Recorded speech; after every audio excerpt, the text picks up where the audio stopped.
Hey, starry travelers, it's eclipse season. It's time for another lunar cycle video. Thank you for joining me. We're going to check out the whole lunar cycle. New moon, transits, full moon, transits, and take a peek at the next new moon. It is eclipse time and or eclipse season, if you will. The new moon is an annular solar eclipse visible from Antarctica and there's partial visibility from like South Africa, Patagonia, and like Madagascar, those regions, southern regions. But the full moon is a total lunar eclipse visible for much of the world. It'll last about 6 hours, and the totality will last 58 minutes. It'll be directly over the middle of the Pacific Ocean. So if you're in Hawaii, you can witness all that. But folks in New Zealand and along the east coast of Australia and west coasts of the Americas might be able to see much of this total lunar eclipse. Eclipses represent turbulent and focused times. They have a lot of lunar nodal energy. They occur when sun and moon are near to a node. And the nodes have a very obsessive, very driven, very turbulent quality, especially the north node, which is where this eclipse, that's the contact that's generating this eclipse.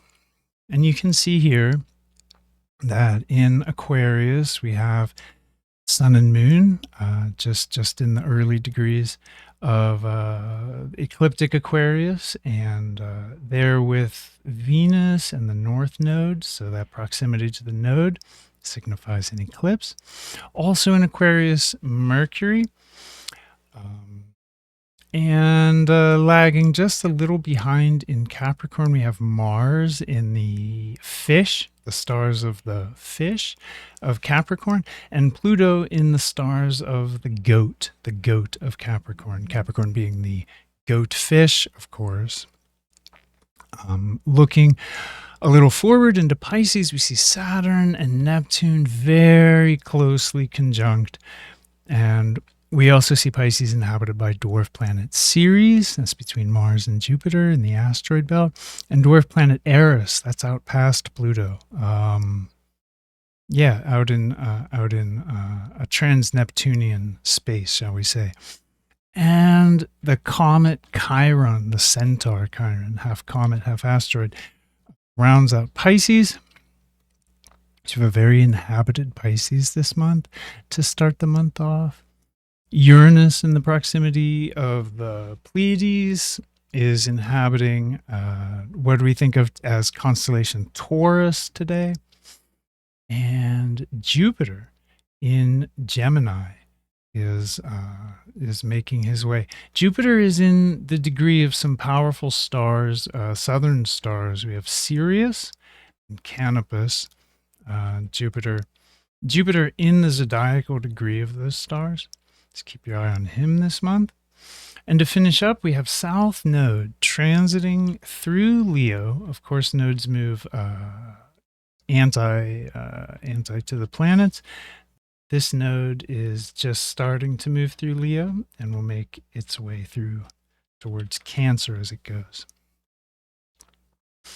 That's about the lay of the heavens. That's about what the new moon looks like. So let's dive in and do a little bit of chart analysis.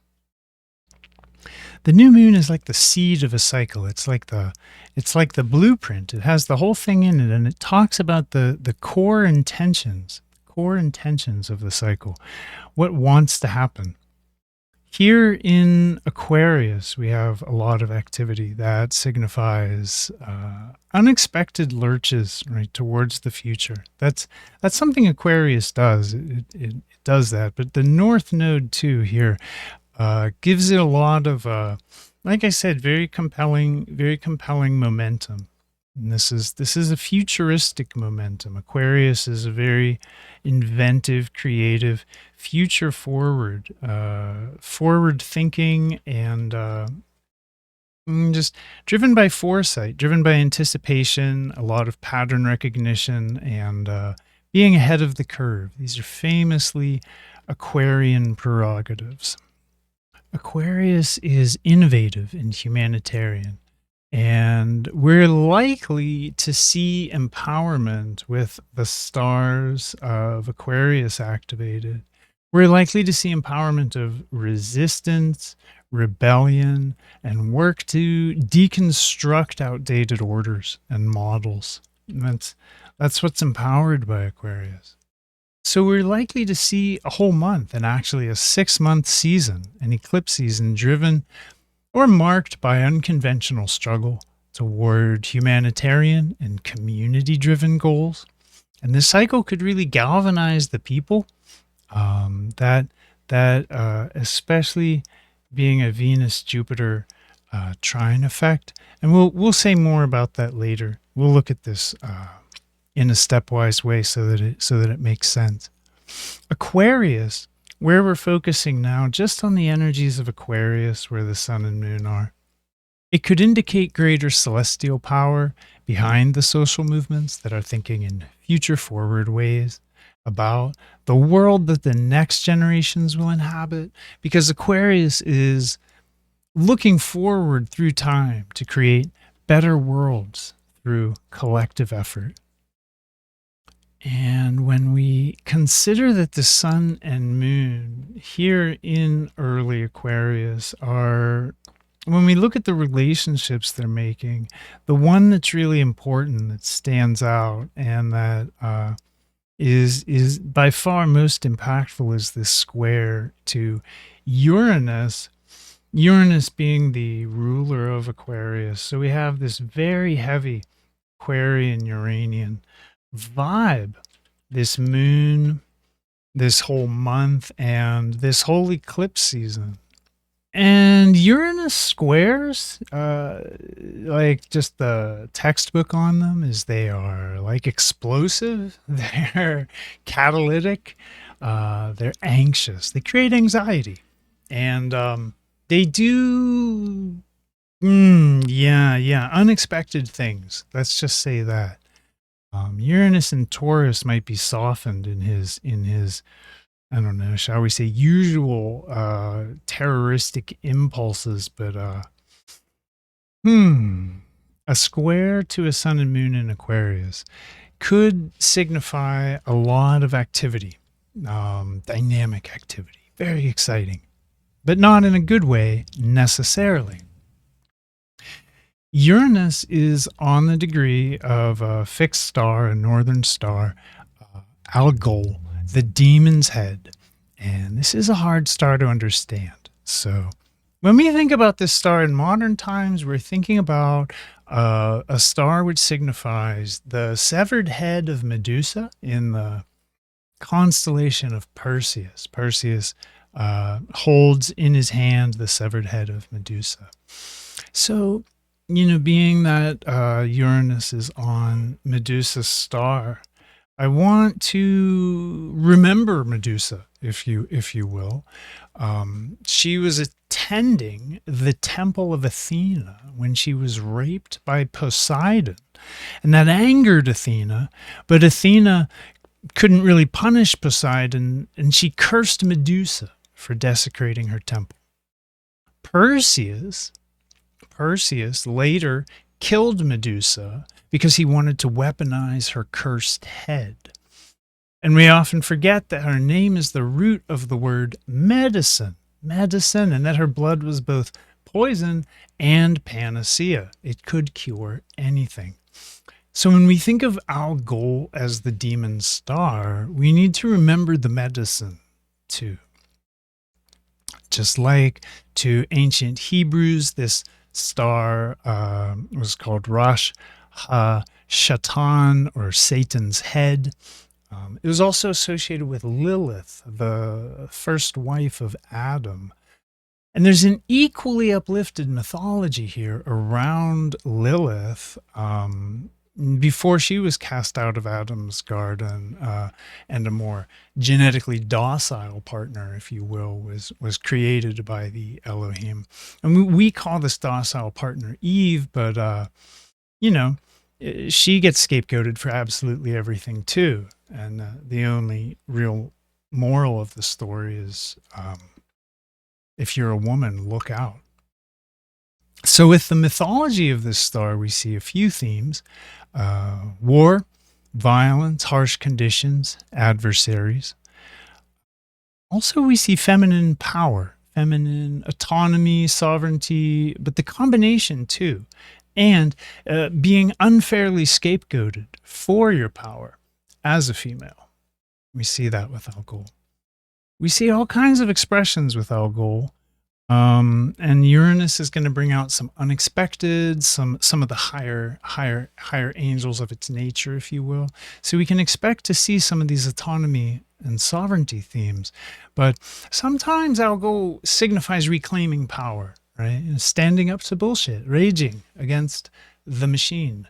But at this time, Venus herself is eclipsed. She is under the influence of North Node, and Neptune is with Saturn, which really just kind of oppresses Neptune's ability to manifest. And the power is not likely to be behind women, generally speaking, at this time. And I think we can view Algol in this case less personally, and maybe even more as an omen of adversity and war. We'll have to see. We'll have to see how it all plays out. Venus being eclipsed worries me a little, and you can tell. But at the same time, we're dealing with Uranus, the most Promethean and humanitarian of all the planets. Explosions, right, that contain the highest nature of things. Explosions which are at first misunderstood and then seen in retrospect as blessings in disguise. That is Uranus' love language. That is Uranus' like special party move, special dance move. So it's very hard with a Aquarian new moon cycle and a Uranus square being the predominant aspect. It's very hard to make any sort of predictions except to maybe expect the unexpected. And just beware that this star that Uranus is in the degree of is historically a challenging star, a hard star. But when you can find the power of it and you can satisfy what it's asking for, it can be empowering. But it's a difficult star to work with. I mentioned Venus being with North Node, and this can actually activate Venus even at the same time as it sort of dims her ability to shine. It could empower more loving and bonded cohesion within social groups. It could galvanize humanitarian actors together into common causes, and it could improve, right? Venus and Jupiter in trine. That is an improvement signature. That's a really nice aspect. It could improve group dynamics, even while the North Node kind of clouds things, makes them obsessive and dark, and so on. Jupiter trines Mercury very closely, 0 degrees trine from the degree of Sirius, fixed star Sirius. And this could give rise to radicalized or revolutionary insights, Mercury in late Aquarius. It could give rise to positivity and hope, very generally speaking. It could give rise to humor.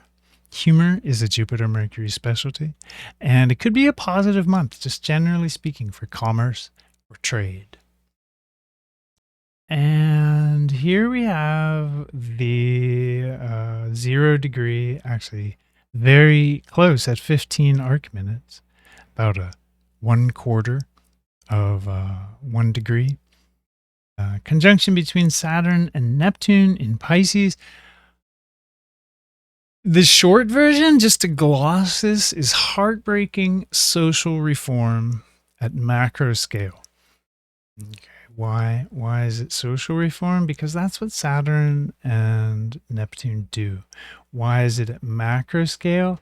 because Saturn and Neptune are flanked here by planets of transformation and change, Pluto and Uranus.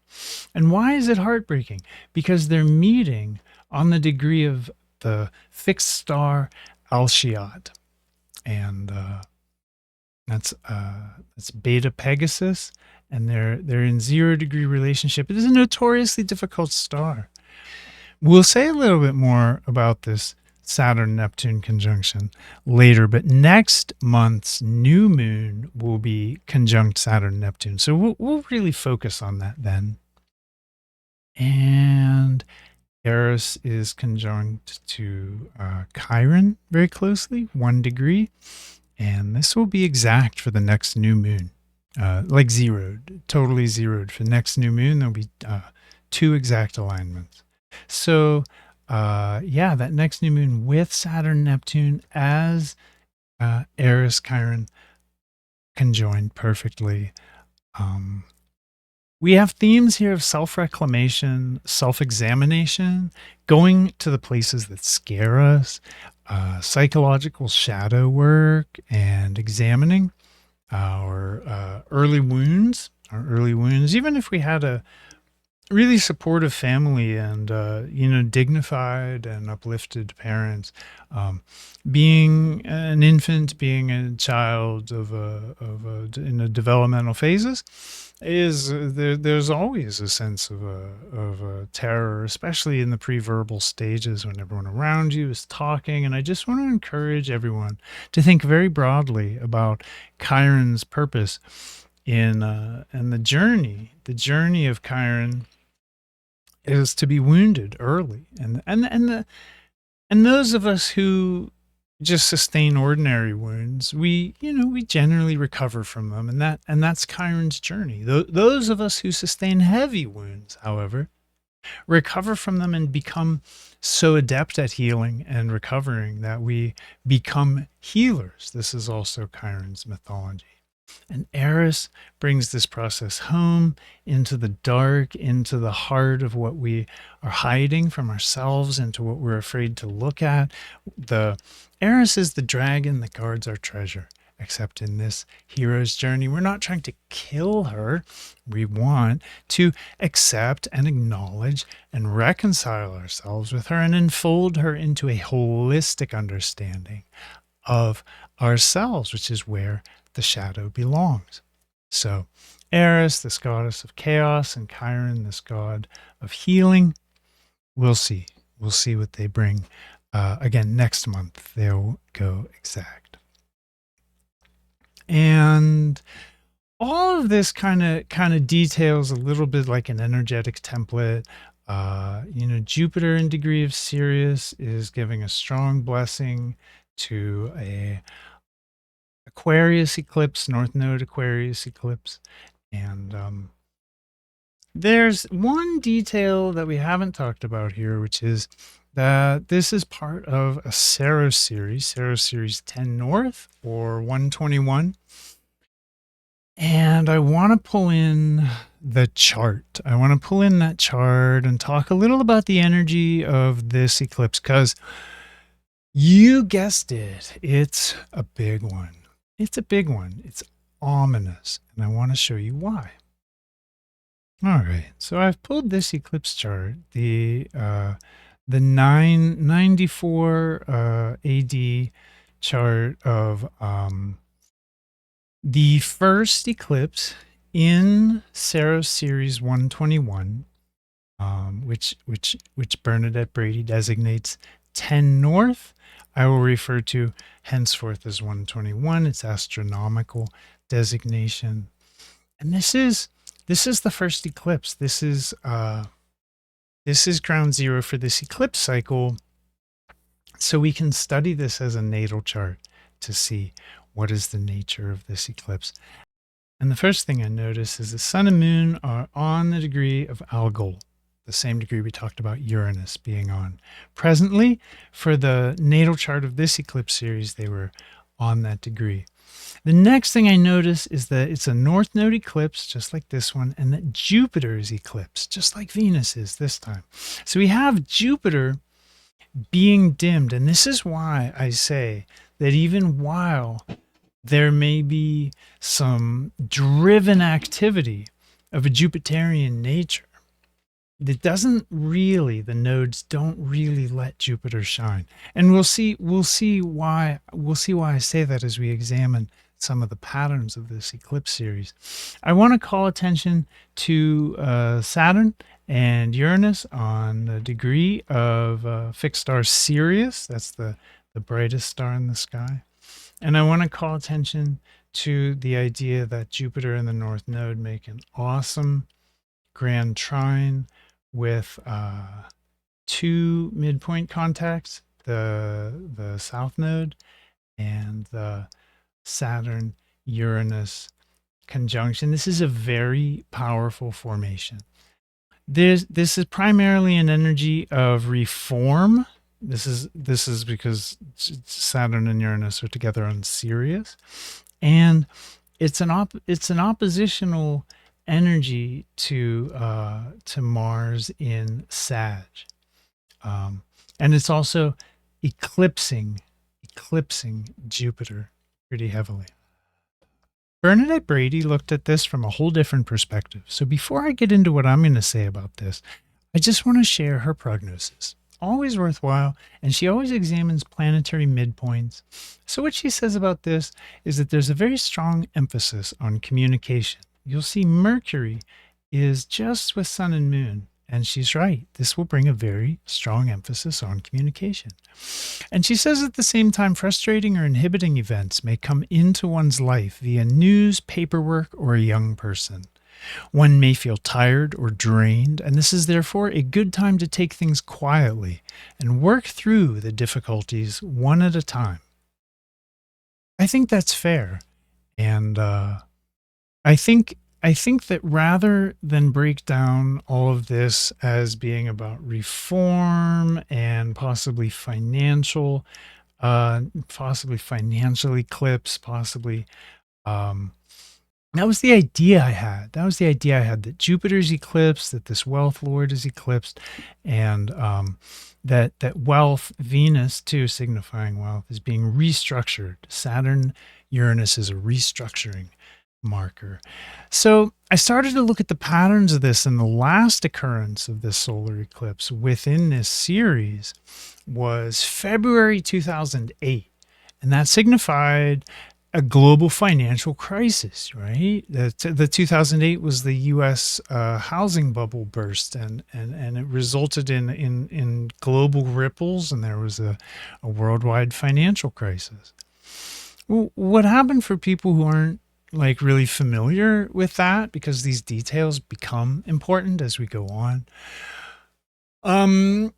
Prices peaked. Housing prices in the United States peaked in 2006 and 7, and by 2008, so many borrowers were defaulting that it caused the value of their homes to plummet. And similar to the valuation today of advanced tech and AI in recent years, we're flirting with the same danger right now.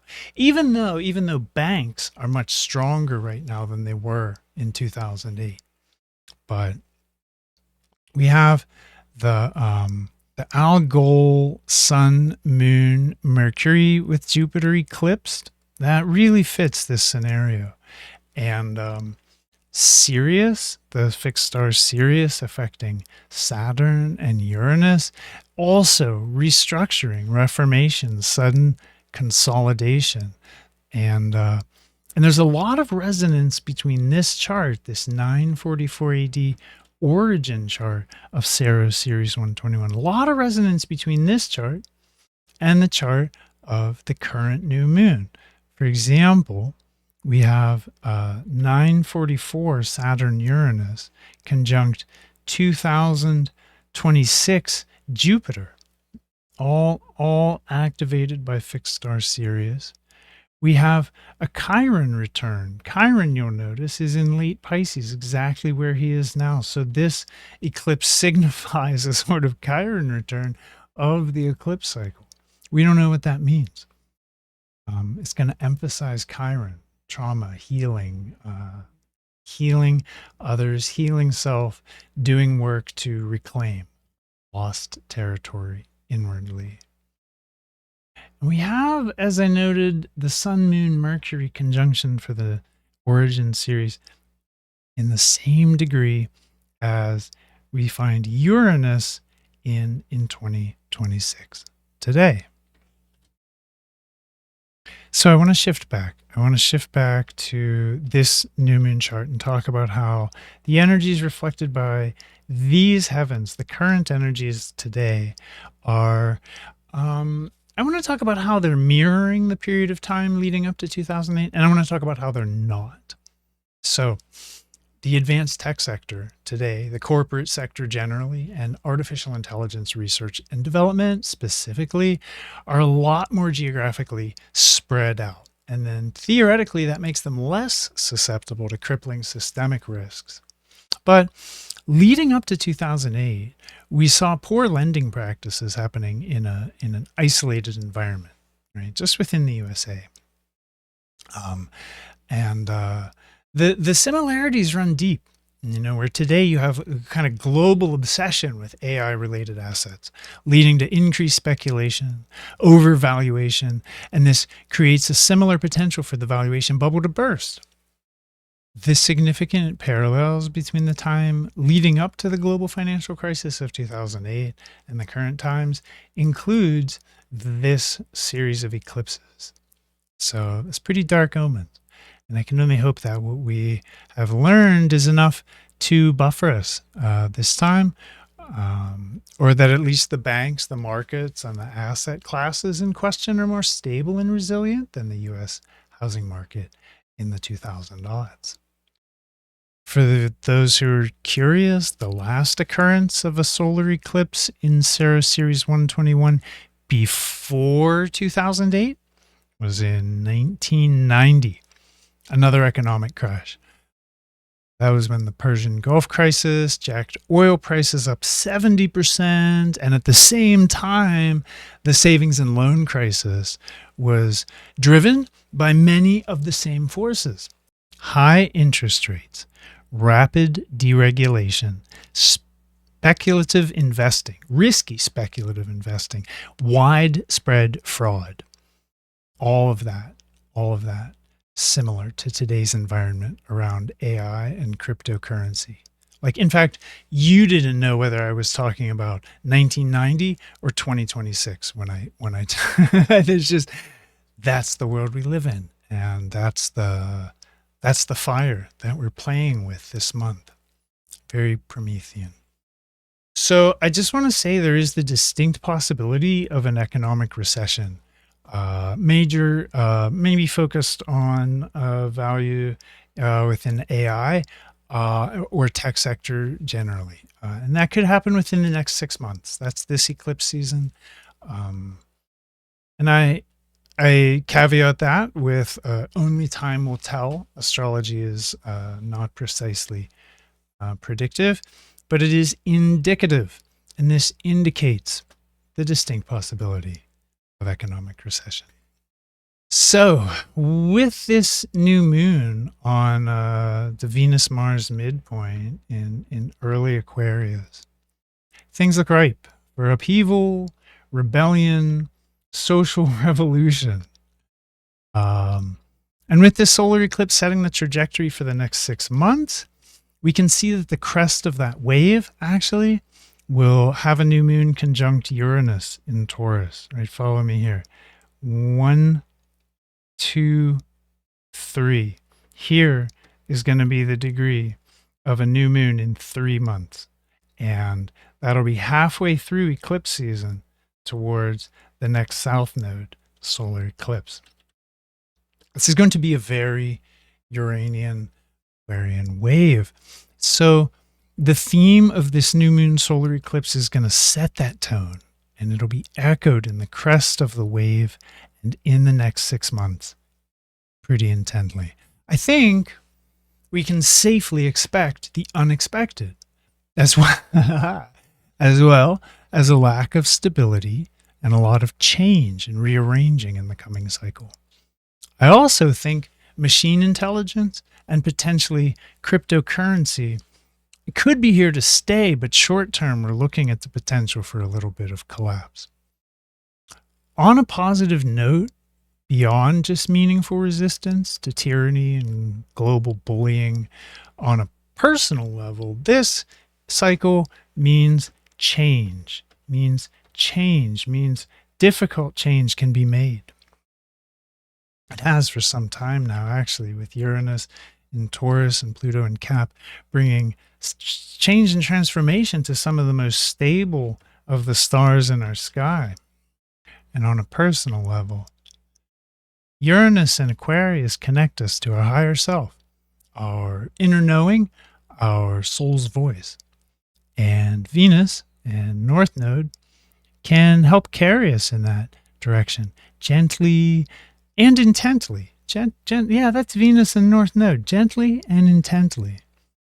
Jupiter blesses this, and this could help clarify people's true callings this month. If you have a change that needs to be made to align your life with your true calling, this is an amazing cycle to initiate that work or culminate that work or take any steps along that path that you feel inspired to.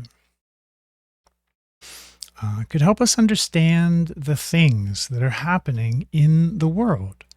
And it can help us to love ourselves and humanity anyway. Very positive. So with that in mind, I think we've got a pretty good idea of the energies at play in the new moon. I'm going to move forward into the waxing transits. All right, friends, these are the planetary transits happening between February 17th and March 3rd, 2026. That is the waxing cycle, and the waxing quarter moon will take place on February 24th. So we'll look at that along the way. But the first thing that we see is this set of alignments. We have the Saturn-Neptune conjunction on February 20th. This is the exact alignment. And the day before, we have Mars sextile to dwarf planet Ceres. Now, the alignment on the 19th is pretty minor, but it could bring passions and emotions to a peak. Saturn conjunct Neptune is about being your vision of yourself, bringing your dream into reality, also sweeping social change and world transformation. It's flanked by sextile to Uranus and Pluto, and it's signified by radical transformation, especially focused on the United States, but not limited to. This is a radical social transformation that's happening worldwide. On the 22nd, we have Venus trine to Jupiter. Very famous aspect. This will have its effect all through the 22nd and into the 23rd in my time zone. That's Eastern. Creativity, inspiration, a lot of artistry here. It's a great time to start a project. It's a great time to spark a relationship or just relax and have fun. That's Venus and Jupiter's specialty together, relaxing and having fun. Mars sextiles Eris on the 23rd. That'll take us into the waxing quarter moon. And with this, we see Eris bent on liberation. Eris Mars gets Eris sextile to Mars. They're working together like friends. They get along, and Eris brings a liberation bent to Mars. It actually challenges Mars to master himself rather than conquering others. Alternatively, it can signify surreptitious or sneaky behavior. So if there's a real jerk in your life and they're acting nice at this time, you can't really tell if they're doing it because they're trying to run a con job on you, or they're doing it because they're trying to really temper themselves and master themselves and not be such a jerk. You have to engage them in some conversation. I think that's the kind of thing that only a question or two might illuminate. Eris Mars is really tricky. I'm not trying to be cute or funny or stupid about any of this. It really could be either one. Eris and Mars are it's very a lot of subterfuge, a lot of espionage type vibes there. A lot of could be passive aggressive too. But let's move on. Let's focus on the waxing quarter moon for a moment. And we see the waxing quarter moon moving through Taurus. And we can see that Mars and Uranus will be making a pretty close square at the same time. Cool. So let's get back to the transits. That's the chart. All right, looking at the remaining week before the full moon, and we're examining these transits, we can see right early on the 26th, Mercury stations retrograde.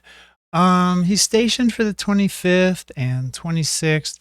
So, I mean, if this affects you, just be aware that on the 25th and 26th, Mercury could be, acting pretty weird. Like, some people get affected when Mercury's retrograde. Some people get affected when Mercury's direct. Some people are born with Mercury retrograde. I think like 1 out of 6 people, 1 out of 5 even, born with Mercury retrograde.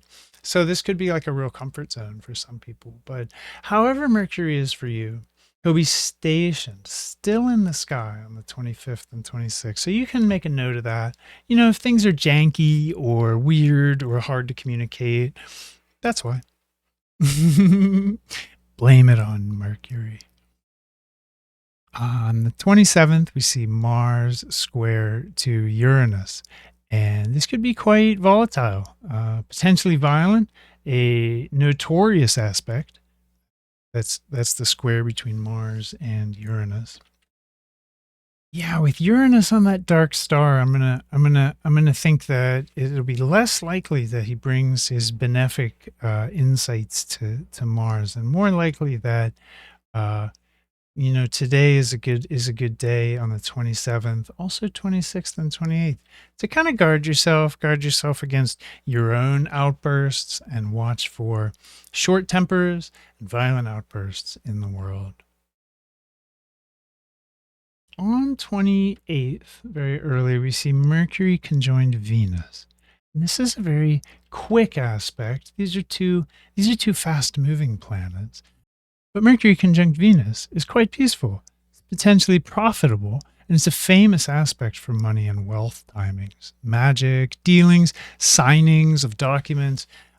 Although keep in mind, Mercury is stationed here, so if Mercury retrograde affects you powerfully and negatively, and you know that, you may want to catch this one next time. Next time when Mercury's direct.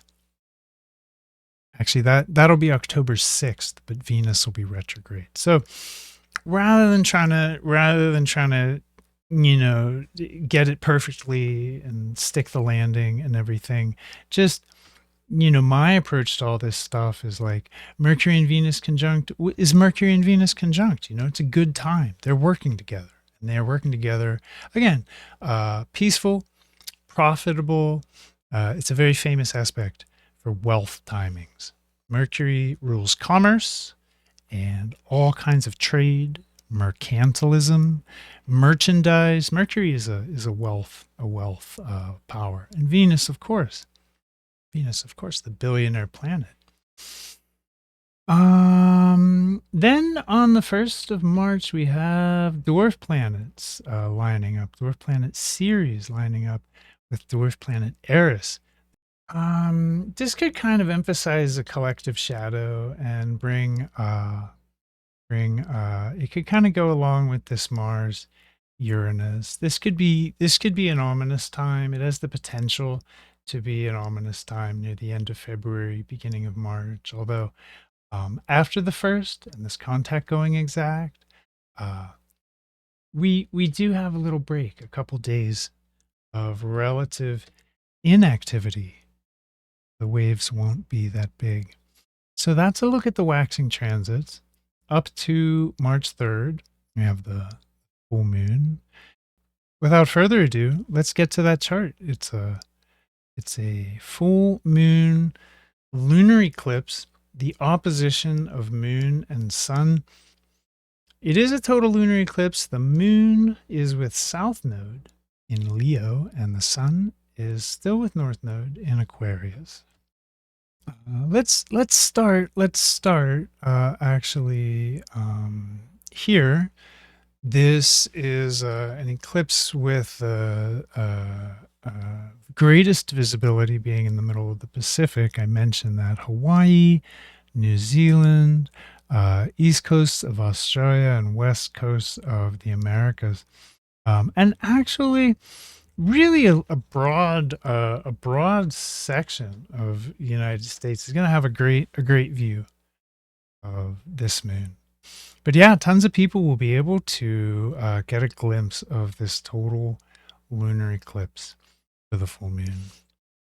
All right, and an eclipse with the moon and south node in Leo, the textbook on that is it signifies potential loss of power to the ego, to the individual, to the leader, or even the state. And on a personal level, it could act to diminish creativity. It could act to diminish creativity. The south node is connected to the past and generally understood as like taking from us what we no longer need.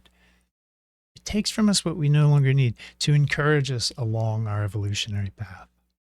The moon is in the area of a star, Zosma, the star on the lion's back, Zosma. And this star, Zosma, has been, since antiquity, has been associated with victim, savior, perpetrator dynamics.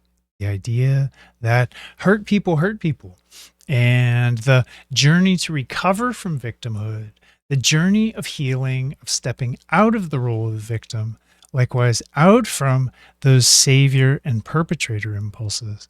And where we are considering our own power in terms that have been defined for us by others, often darkly, we're challenged by Zosma to step into a more dignified relationship with our early fears, with our early wounds, and with our aggressors, even our abusers, a much more dignified relationship defined by our empowerment, the power to heal and reclaim ourselves. So Zosma goes directly to these core processes, a kind of systemic effect that can liberate energy in our system and across a range of other related processes. And it helps us to restructure our self-narrative and internal dialogue. Okay, and this is in keeping with the theme of change for this new moon. So I want to say that again, because that's like the main personal energy that's going to be available to everyone. It's going to help us to restructure our self-narrative, our personal internal self-narrative and internal dialogue. And we can eventually reclaim our physical bodies and our emotional landscape and loads of personal resources, right? Energetic resources, like psychological resources that had been locked up in cycles of victimhood are then freed, right, to be used along this path of healing. That is what Zosma challenges all of us to do. Zosma challenges us to heal and to recover those parts of us that have been harmed. South node with moon in Leo implies a letting go of our personal struggles.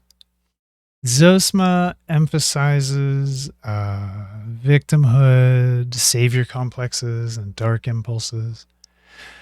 So this could be a powerful time for getting out of our own way, leaving our trauma drama behind, and embracing our humanity, right? North node, sun, embracing our own humanity and also the collective fate we share as a humankind, right? Not just embracing humanity within, but actually embracing humanity without. It's a really hard hug to give.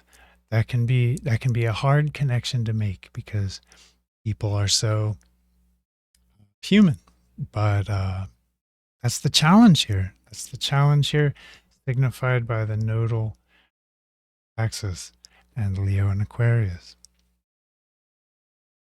So South Node's presence in Leo also signifies that the evolutionary energy is moving away from the power of the individual and away from Leo's connection with leadership and the state. And North Node in Aquarius is signifying that, well, North Node in Aquarius compels everything very dynamically towards, well, the future. It just compels everything forward. Collective attention, collective evolution. It just really has no taste for the past. Like, it's not nostalgic. Like, it wants to evolve. It wants to see what's next. It wants novelty.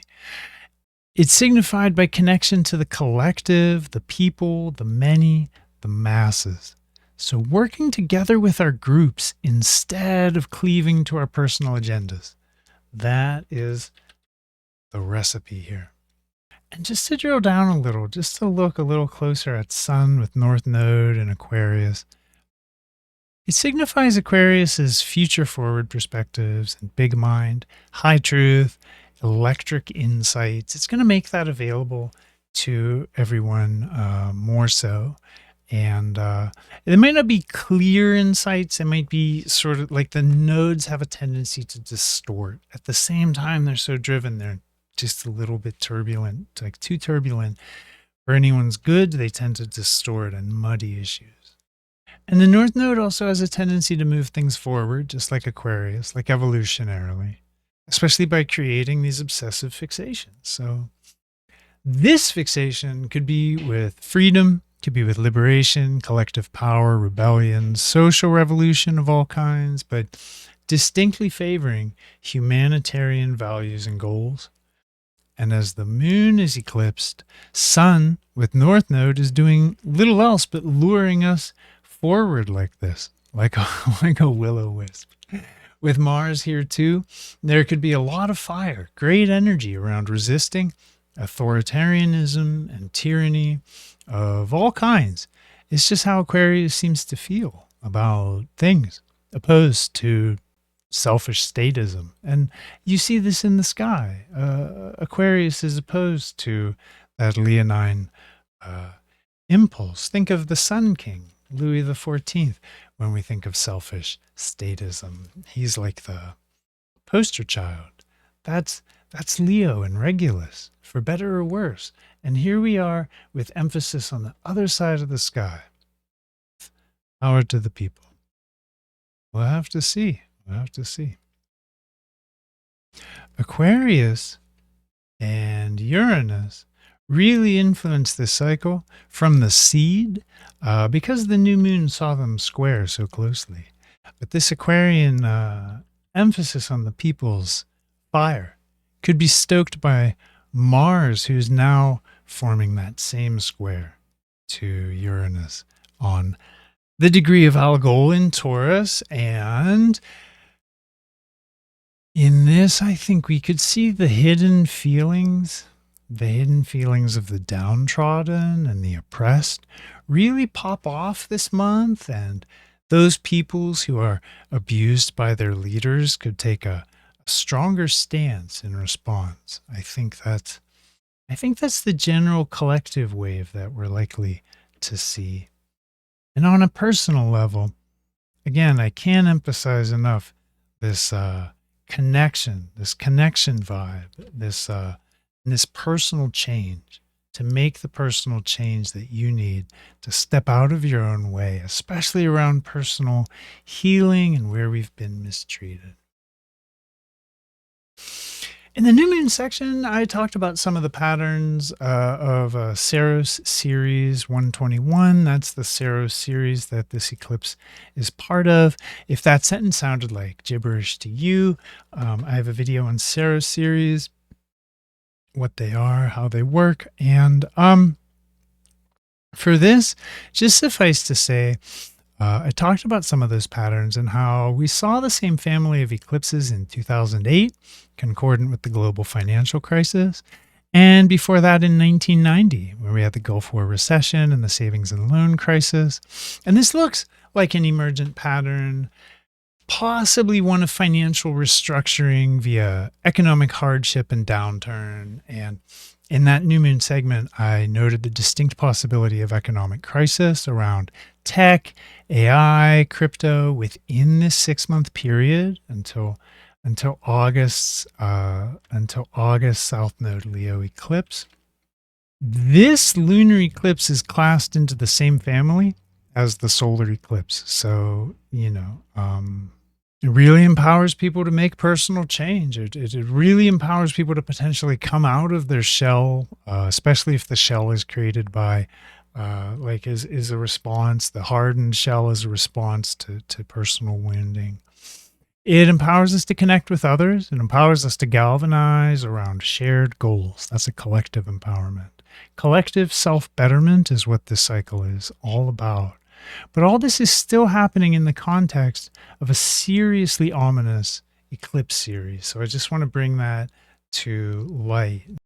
If you're watching the full moon excerpt part of this video, I may want to recommend that you go back to the full lunar cycle overview that I published 2 weeks prior and check out what I had to say about that eclipse series. But I don't want to repeat myself now. I want to move on. I want to note Jupiter. Oh, Jupiter.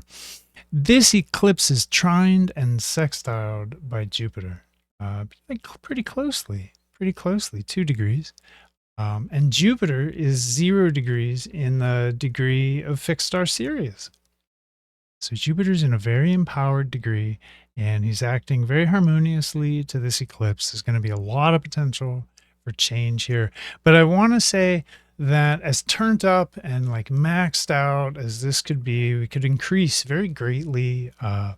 Sirius, the star affecting Jupiter, is understood as giving too much, as actually overloading, but also at the same time giving people the power. It bestows the power to successfully deal with the overload.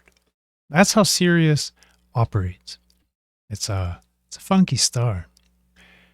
And we have Saturn just past Neptune, right? For the first time, Saturn's on the other side of Neptune. We've done it. We're past the February 20th conjunction date. I'm going to gloss this month because this is where next month's new moon is. I want to say, as I did for the new moon this cycle, that Saturn and Neptune together represent heartbreaking social reform at scale, at big scale, macro scale. And that's because of the basket of outer planets. And to recap that briefly, in the last time these two came together with Uranus and Pluto, we had the fall of the Berlin Wall and the dissolution of the USSR. And we have this happening on the degree of a star, Shiat, and that star is famous for breakthrough to the next level, summit to the next plateau. Absolutely mind-bending insights come along with this star.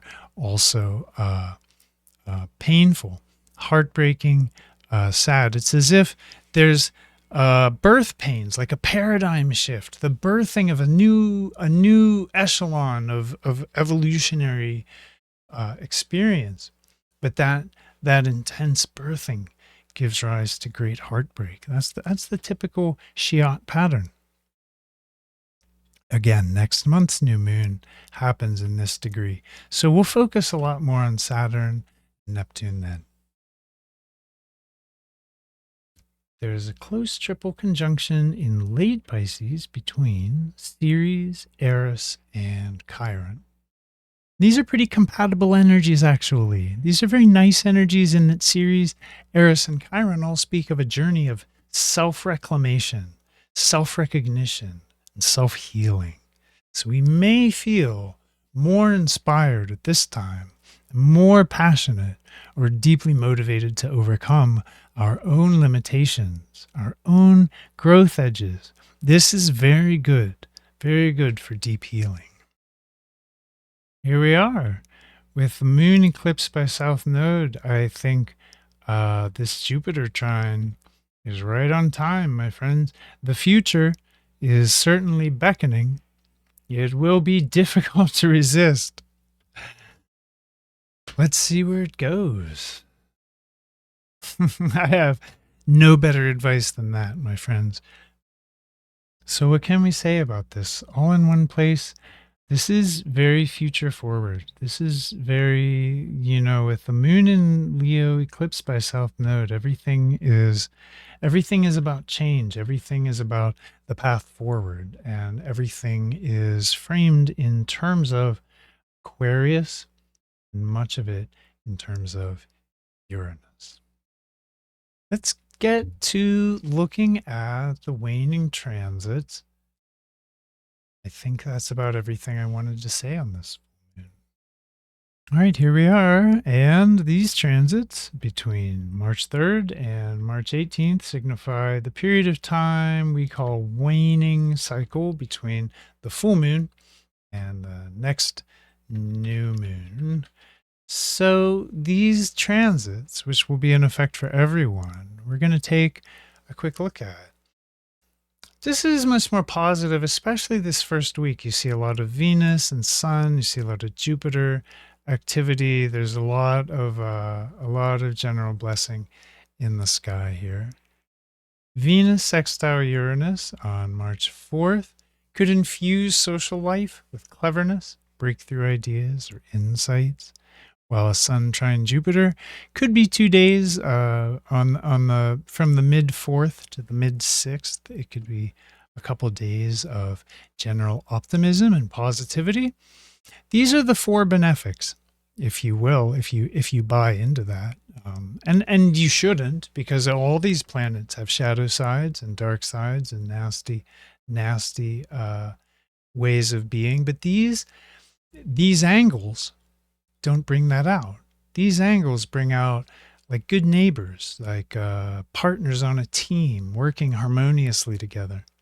So the 4th and 5th and into the 6th could just be like very uplifted days, very generally positive days with a lot of optimism and blessing. On the 7th, we have 2 aspects, Venus conjoining to Neptune and Sun conjoining to Mercury. Then on the 8th, we have Venus conjoining to Saturn. And since Saturn and Neptune are together, I'm going to kind of consider this as like one lump. Lump of, that's the official astrological term, a lump of transits. That's what a gaggle of transits is called. But no, seriously. The Saturn-Neptune conjunction is going to be crossed over by Venus here on the 7th and 8th. And I think that we can consider that in terms of like very peaceful, compromising, pacific, loving energies on the 7th, giving way to energies on the 8th that can really help the combo of Saturn-Neptune. It can really help. It has an inherent struggle with reality. Like, Saturn-Neptune is somehow like disconnected from how things really are. It's unfortunate, and Venus can help with that. Saturn-Neptune would rather sometimes live in dreams or fantasies or even entertainment, and Venus can bring that back down to Earth.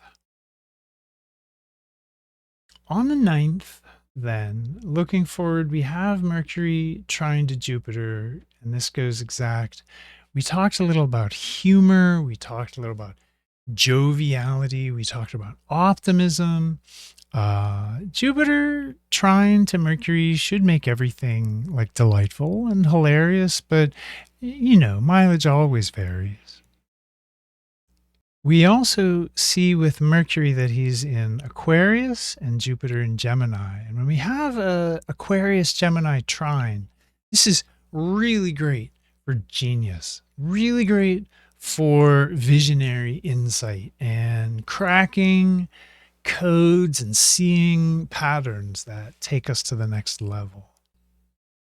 Venus here in sextile to Pluto on the 10th is a little bit of a tough combo. Even in sextile, mid-Pisces, where Venus is, she really wants to fall like deeply in love, sometimes with everyone. And early Capricorn Pluto wants to come in and completely rearrange the structures of power and society. So I don't know where those two meet in the middle, where they reconcile.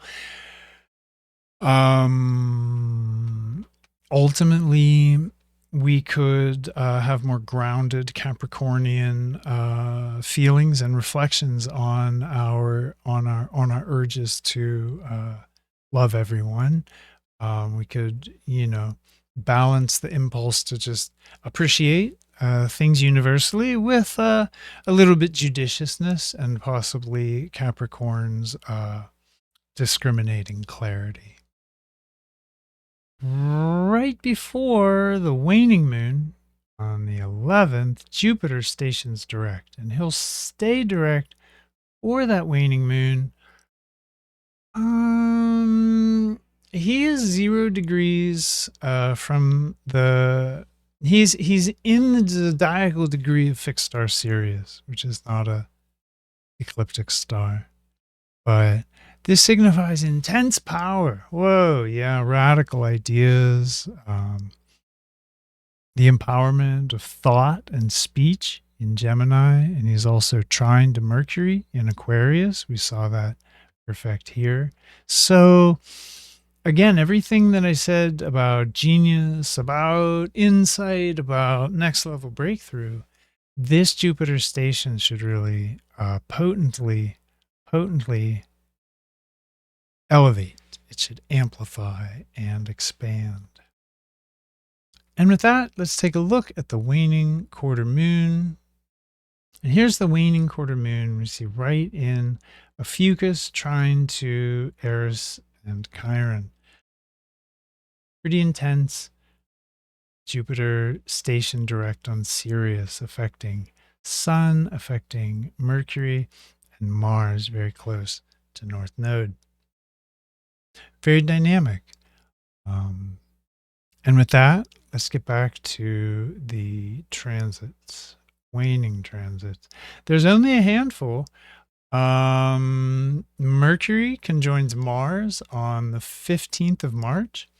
As you can see, that's a kind of an isolated aspect. It's a dynamic aspect. It's conjunct 0 degrees with the North Node. That's in the mix here too. Mercury-Mars North Node conjunction in revolutionary Aquarius, trined by Jupiter on Sirius, who is moving very slowly, very intently. Could be intense. Could actually be intense. Mercury conjunct Mars. We want to watch at this time for like foul mouth, kind of like just too much, like the poison tongue, the poison pen, just being foul-mouthed, alienating people, being too blunt, too coarse, too sharp, too forward, too much. Jupiter on Sirius trying this. We just want to watch that we're not too much in a bad way. It could be challenging here, but the goodness of this could go to a lot of insight, a lot of quick figuring things out, and with Mars, Mercury in Aquarius, we're definitely looking at the potential for brilliant insight. Oh man, let's shift back down. Oh, there, that looks better. Okay, there's 2 aspects left. They happen on the 18th of March, and they are Sun sextile to Uranus and Venus square to Jupiter. Now, these are going to be in effect for the next new moon. They're going to affect the next cycle, but for now we can say that Sun sextile Uranus is very energized, very vigorous, very inspired by insights and genius, and that Venus square Jupiter is quite the opposite. It's pretty lazy. It's a little artistic, but it's more lazy. Yeah, so we have energized optimism and kind of kicked back acceptance based kind of philosophy. That might not be fair. Jupiter is not passive. He is the ruler of the gods. He's not as passively accepting. When he gets together with Venus, it really tones him down. It gets indulgent and hedonistic, and honestly lazy. So we'll close out the waning transits with that. Should be a really pretty nice couple weeks, all things considered. And I want to take a look forward at the next new moon. We have a new moon, as I've been saying, conjoined to Saturn and Neptune in Pisces. We have Saturn at 14, Neptune at 12 Pisces, and the new moon happening at 8. So all of this front and center, the main event, all of it flanked by sextile to the basket.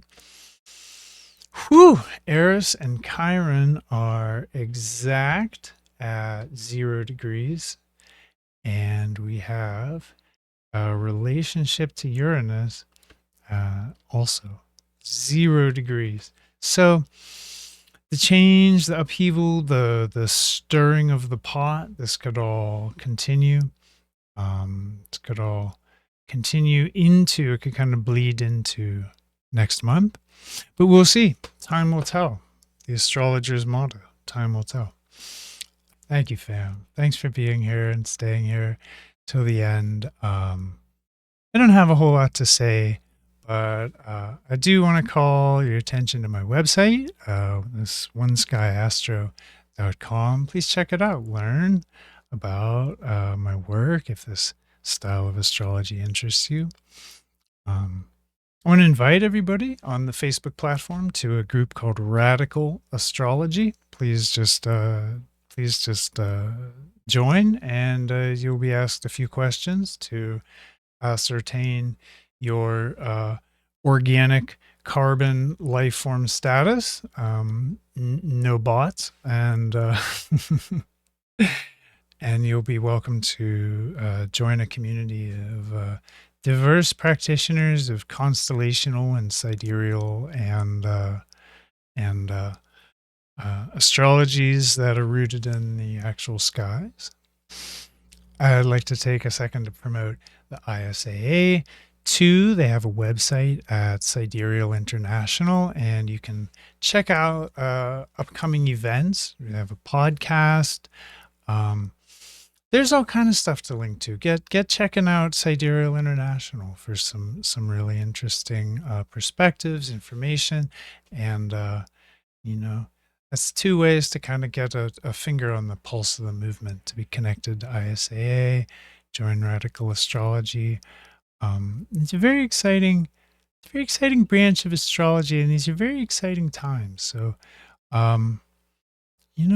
astrology has great power to help us understand, or if we can't understand, we can at least navigate, accept, recognize the path ahead with it's just so much more dignity and grace. So, with all the turbulence in the world right now in mind, and with this eclipse heralding economic downturn looming, I want to wish everyone safety and wellness and happiness. And I'll see you next month for Saturn Neptune in Pisces conjunction, the next new moon. I might see you before then, but thank you, everyone. Goodbye.